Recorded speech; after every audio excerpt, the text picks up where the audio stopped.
Miarabantsika rehetra amin'izao alakamisy fa 24 ny volana Jiona 2020 izao.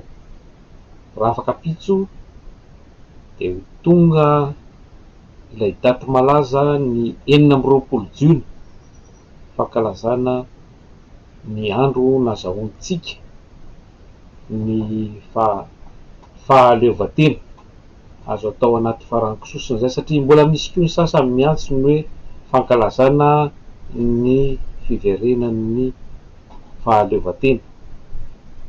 Fa mazava raha jerentsika ny tena dikany sy famaritana ny hoe firenena mahaleo tena dia mbola lavitra dia lavitra izany hoe firenena mahaleo tena izany isika 20 taona aty aoriana namezana antsika izany.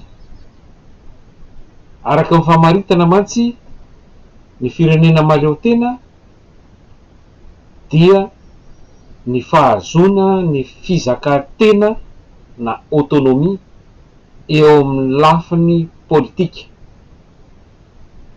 Zany ao daholo zany na resaka ekonomika ara-toe-karena zany, na resaka sosialy, na resaka politika, zany hoe eo amin'ny lafiny iraisam-pirenena. Ny firenena mahaleo tena dia tsy miankin-doha amin'ny hafa, zany hoe mahavita tena tsy miandry fanampiana avy any ivelany, na ara-boly zany na ara-tsakafo na eo amin'ny lafiny sisa rehetra.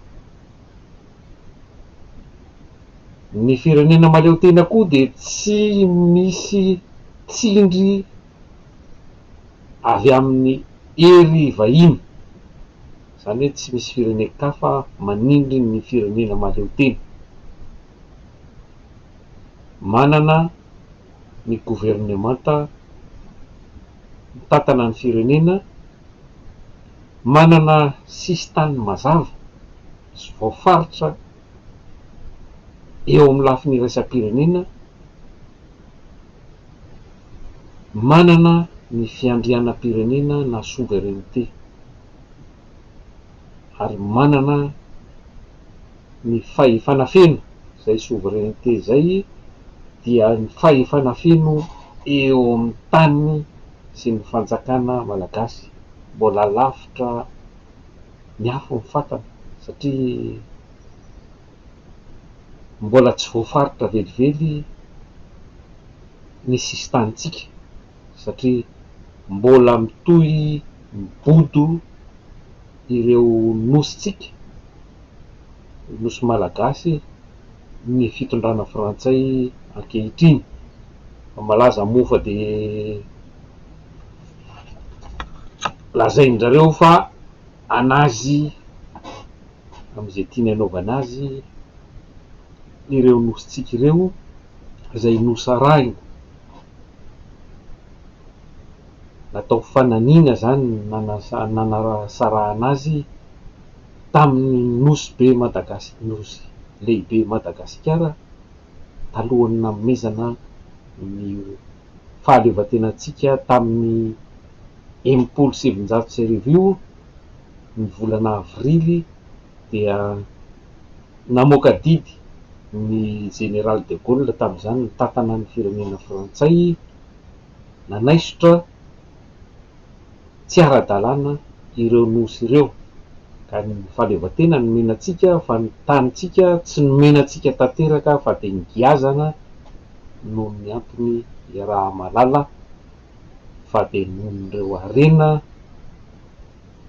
tsy tapesipesena ao ambanin'ny ranomasina sy ao ambanin'ny tany, eo amin'ireo nosy malagasy izay antsoin'jareo hoe îles Eparses ireo, nefa nosy tsy azo sarahana na oviana amin'ny Madagasikara, ary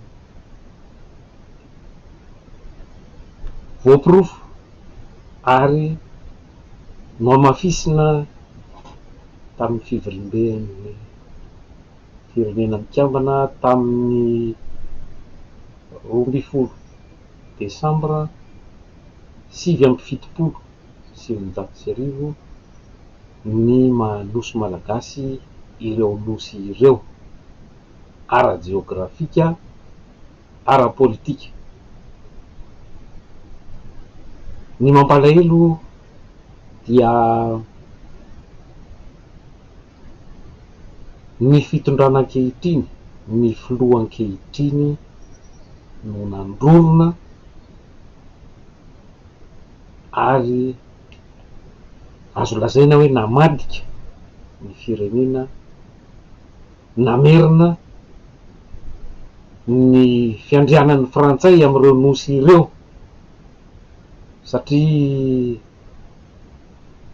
milaza ho patrioty ho avy indray zao ny fetim-pirenena, di dedehaka irehare fa patrioty tia tanindrazana, nefa olona nanonga-panjakana, ary tsy vitany hoe nanonga-panjakana fotsiny tamin'izao, fa niaraka tamin'ny hery vahiny mpanjana tany, notohanan'ny fitondrana ny Ngai Sarkozy tamin'izany andro zany, ny tao arinany nanongana amin'ny Ravalomanana, izay filoha lanim-bahoaka ara-dalàna, nanelingelina ny tombotsoa frantsay dia nahilika nametrahana saribakoly Rajoelina, mpamadika sy mpivarotra tanindrazana, izay nilokaloka ny resaka nampanantena, fa mahazatra azy moa fampanantenana pôkaty, fa amerina ireo nosy ireo 4 amin'ny herintaona. Nisy moa Covid-19 dia na ny fivoriana tany amin'ny firenena mikambana fanao isan-taona ara tsy natrehiny, tsy niadiny akory ireo nosy tamintsika ireo. Ho avy indray hita hoe izay ho tantarainy amin'ity taona ity, fa ny marina dia tsy ho afaka, tsy manana légitimité, tsy manana pouvoir, tsy manana ny autorité hitaky an'ireo nosy ireo. Any amin'ny Frantsay ve ianao mangataka manao trosa lava zao, nefa hitaky ny famerenana an'ireo nosy madiodio, zavatra sarotra zany. Ary ny tena loza dia ny tenany mihitsy aza dia Frantsay ataratasy, zany hoe mizaka ny zom-pirenena Frantsay manana didy amin'ny firenena Frantsay, ka olona Frantsay tsy afaka hiaro ny tanin'ny malagasy na oviana, fa dia ny Frantsay ny hibaiko azy, ka modiny fanina na ho vitany mihitsy aza ny an'olana hivarotra antsokosoko, amboatra taratasy antsokosoko, anao sonia antsokosoko ireo nositsika ireo, ka tokony ho mailo be ho mailo isika malagasy, satria firenena mahaleo tena, zany fahaleovan-tena zany dia ny firenena manana ny sisin-taniny mazava. Eritrereto hoe voadidina lasan'ny Frantsay ireo nosy ireo, dia voadidina tanteraka Madagasikara raha lasa Frantsay ireo toeran'ireo. Resaka be dia be foana ny mandeha amin'ity fitondrana ity, io filoha io indrindra fa tsisy zavatra mitombina. Efa mazava fa ara-politika, fanapahan-kevitra politika ny ataon'ny Frantsay, fanapahan-kevitra namoaka didy fa tany ny renositsika ireo, ary namoaka volavolan-dalàna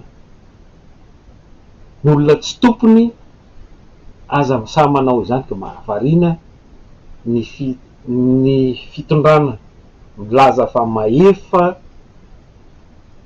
sy mahavita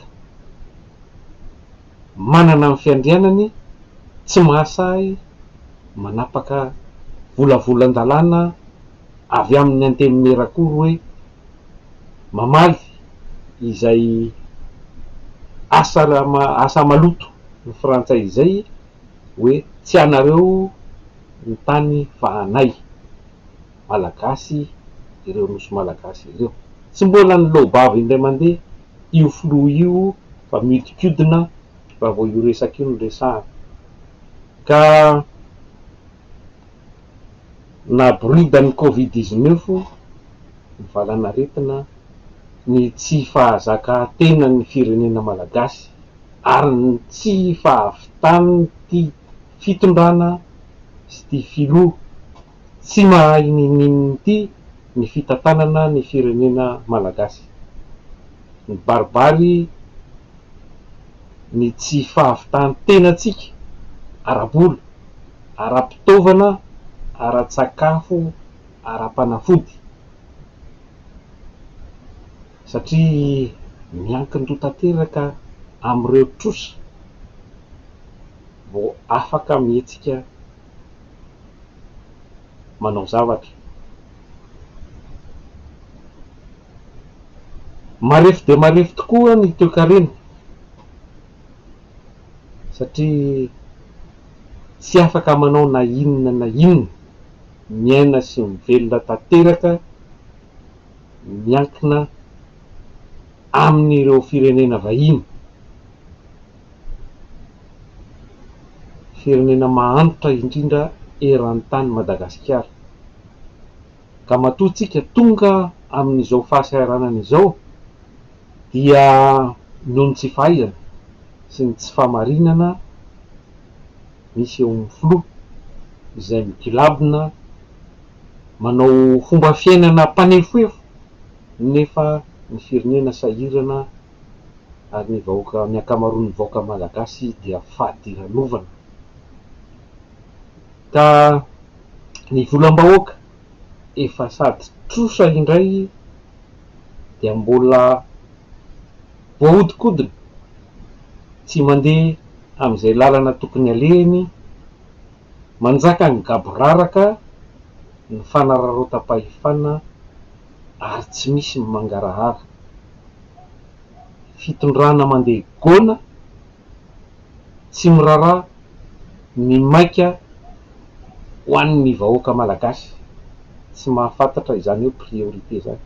Ka maro dia maro amin'izao figadonan'ny fetim-pirenena izao ny zavatra ho lazaina fa fitianiko dia mbola hiverenana tsirairay ny eo amin'ny lafiny rehetrarehetra, na resaka verina amin'izay resaka fahaleovantena marina izay, ny resaka ara-pahasalamana, ny Covid-19 mbola tsy hita izay loha sy vodiny araka ny fitenenana, ny resaka ekônômika moa dia efa tsy lazaina intsony. Ka mirary soa ho antsika rehetra fa dia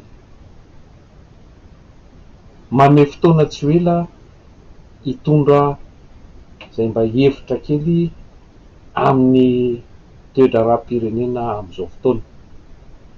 Dia veloma daholo indray tompoko lahy sy tompoko vavy, mandram-pionana indrindra.